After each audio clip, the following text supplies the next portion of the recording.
Yo, before you watch the video, make sure you subscribe. Go ahead and hit that notification bell. That way you stay tapped in with every single clip coming straight to your phone. Go ahead and watch this clip. Roll the tape. And this is just a segue into the next topic, right? Because it's already enough that all that is happening. Yeah. Then you got prices increasing just to watch basketball and still have a limit to watch Bro, YouTube TV really increased their sales. Like, do you think that's helping to destroy the NBA? I think that's just a product of having, terrible prices all around. Everything is going up. So now you get to a place where we finessed and pretty much found a way to get streaming services in replacement of having actual cable, because cable was getting out of pocket. Now these streaming services are getting out of pocket, and now the cable is getting out of pocket. So now we're left like, wow, we're getting priced out of everything, including entertainment, bro. So you look at the league and the viewership being down, and it's so many things that's affecting the league. We talk about the hoop culture not being there. We talk about not having a quote-unquote face of the franchise. But the excitement of it when a guy's... Bro, I watched... Did you see that dunk with Ja Morant against the Celtics? Ridiculous. Yes. Then I saw the stat on the side of it.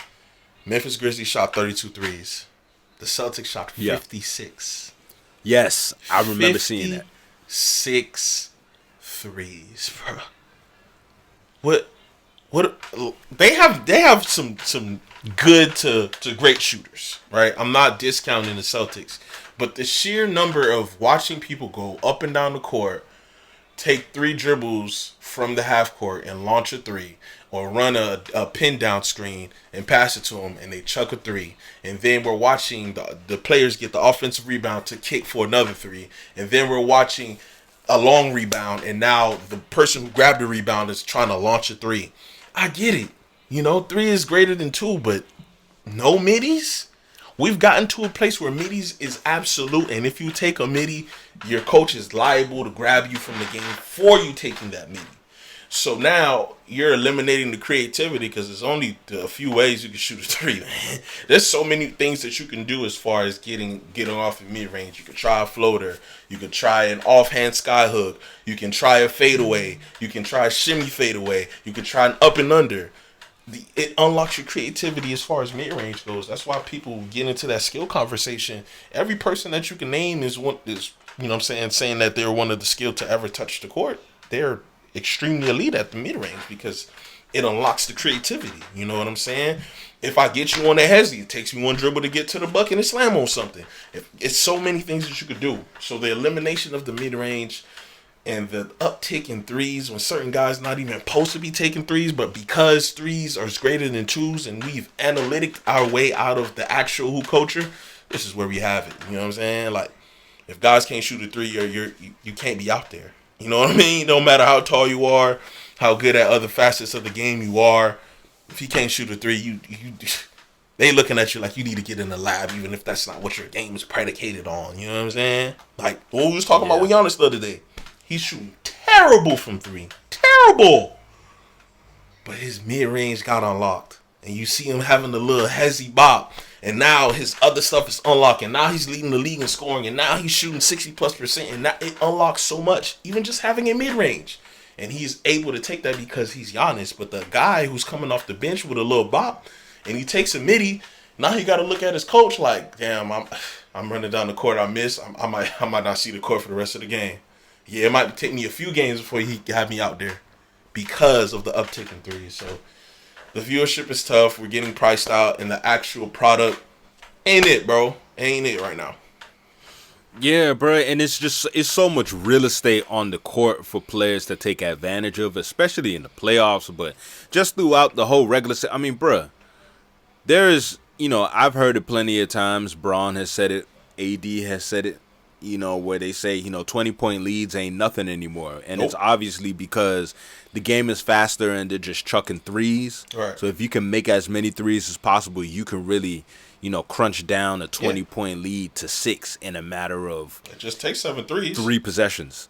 It takes me 7 threes to get to 21. It'll take you 10 2-pointers to get to 20. You know what I mean?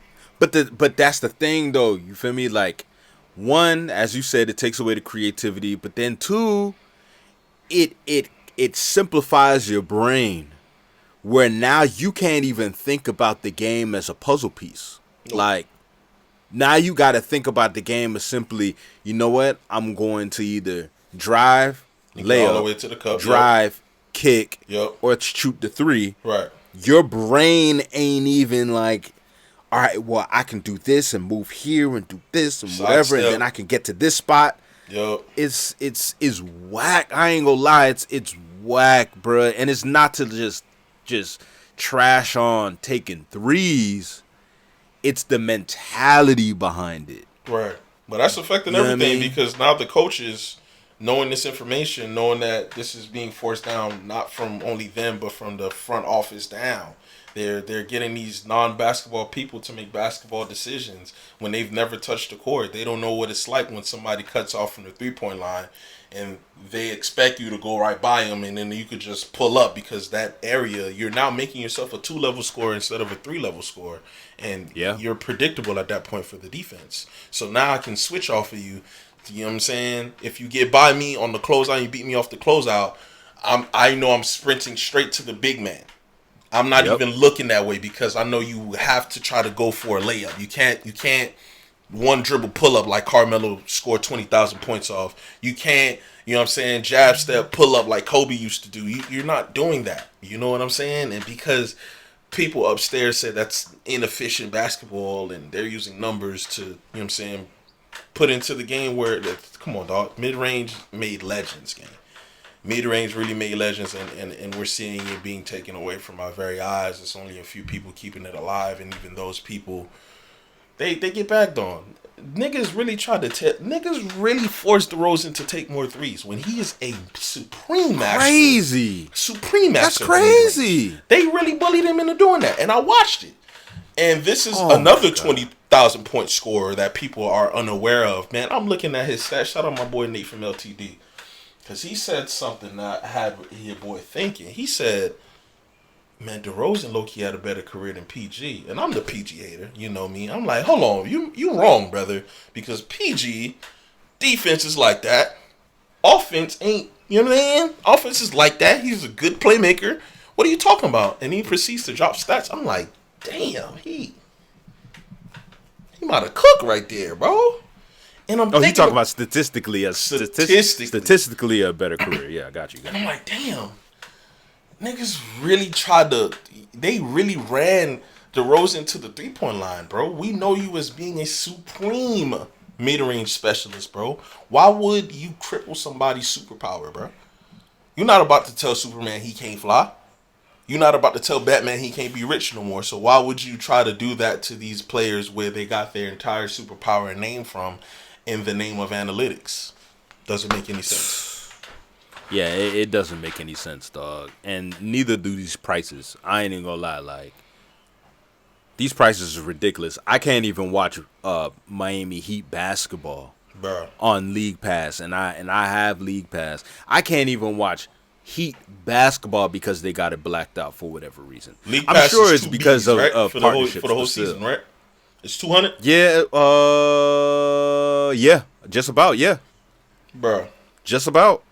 So I'm spending $200 in the span of 82 games, which fizzles out from October, really to April, because you have to think about it. All of the playoff games are generally on cable. So I'm paying for 6 months for $200, bro. And I can't even watch the team where I can get in my car. In 30 minutes, I could be at the Heat Arena. And I can't watch that. Bruh. Come on, bro. What are we doing, bro? What are we doing, bro? Bruh. And I'm sure it has something to do with, like, rights and licensing. The rights and everything like that. But are you serious, bro? I live down here. Right. Like, what are we talking about right now?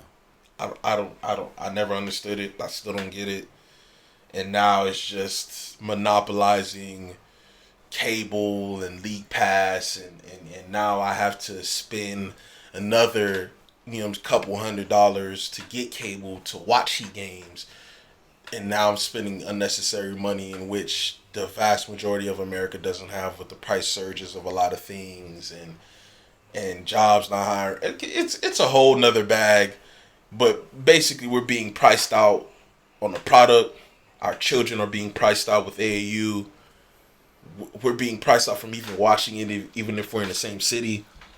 And it's just, everything has a cause and effect, bro. You're giving all these players this money, but your actual fans are suffering, bro. Come on, bro. Bro, it's nasty work.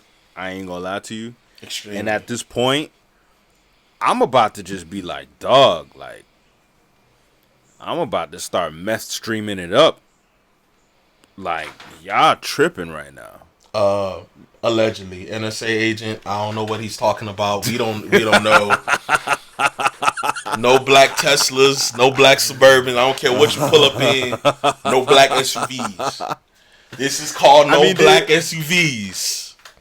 I would say, because I remember there was a tweet that came out that said something to the effect of, I think it was either FanDuel Sports or just Heat Basketball in general. They were going to start partnering with Amazon, so they'd be able to show these things on Amazon, which would be cool. But still, once again, bro, like, Amazon another bill. Well, I have Amazon Prime, right? So that's cool. Me too. But I'm just saying, I have to switch from YouTube TV to Amazon to watch Heat game. Like, come on, bro. Like, what are we doing here? It's a hassle, bro. It's a hassle. What are we doing here, bro? Like, it makes no sense, out, bro. And that's another thing that has to do with the downward viewership, because you gotta have money to get your kid to even be nice at the game, bro.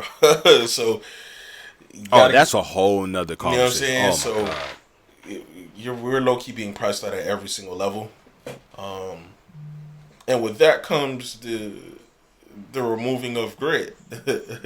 If you a kid that ain't really, your life really don't depend on this, you could go, be an influencer. You could go out there to school, be a lawyer. Man, even though Kobe's dad played in the league, it meant something for him to get into the league. You can read up on Allen Iverson's story. I literally earlier this year, went to Akron, Ohio. It's ridiculous, and that's why LeBron is my goal. The tangibility of having someone who didn't come from nothing, as opposed to somebody who, how can I say this? Not a silver spoon, but a bronze spoon. Let's just say a bronze spoon.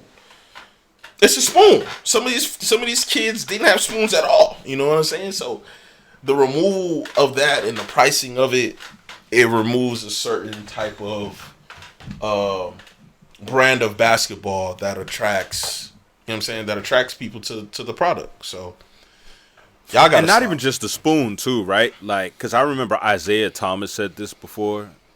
I can't remember where he said this, but it's not even just the spoon either, bro. Like, a lot of these kids don't go outside and be creative on the blacktop. Like, they don't really there was play a time, the blacktop. They wait for AAU. Yeah, and just run drills. And that's all drills, AAU. Yeah.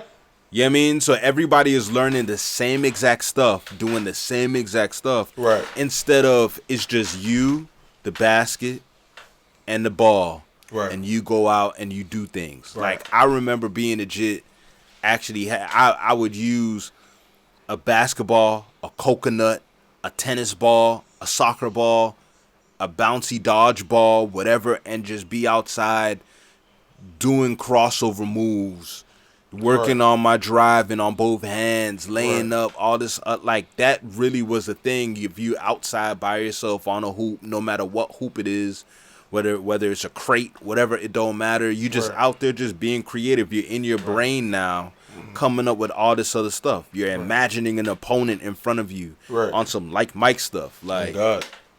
It's that's really that's what not going, though. You know what I'm saying? Yeah.